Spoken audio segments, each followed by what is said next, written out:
മറ്റൊരു വാർത്തയിലേക്കാണ്. വയനാട് ചീയമ്പത്ത് ആനപ്പന്തി ഉന്നതിയിൽ ആടിനെ കടുവ ആക്രമിച്ചു. വനംവകുപ്പ് ഉദ്യോഗസ്ഥർ സ്ഥലത്തെത്തി പരിശോധിച്ചു. പ്രദേശത്ത് ക്യാമറകൾ സ്ഥാപിച്ചു. ഇന്നലെ രാത്രിയിലാണ് സംഭവം.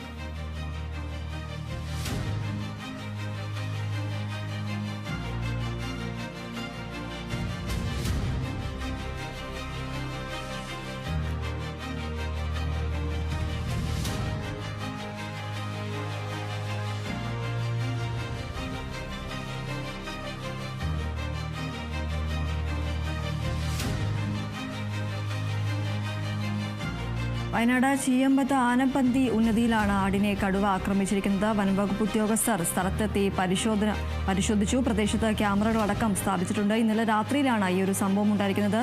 വയനാട് ചീയമ്പത്ത് ആനപ്പന്തി ഉന്നതിയിലാണ് ആടിനെ കടുവ ആക്രമിച്ചത്. ഈ പ്രദേശത്ത് വനംവകുപ്പ് ഉദ്യോഗസ്ഥർ സ്ഥലത്തെത്തി പരിശോധിക്കുകയുണ്ടായി. പ്രദേശത്ത് ക്യാമറകൾ സ്ഥാപിക്കുകയും ചെയ്തു. ഇന്നലെ രാത്രിയിലാണ് ഈ സംഭവം ഉണ്ടായത്.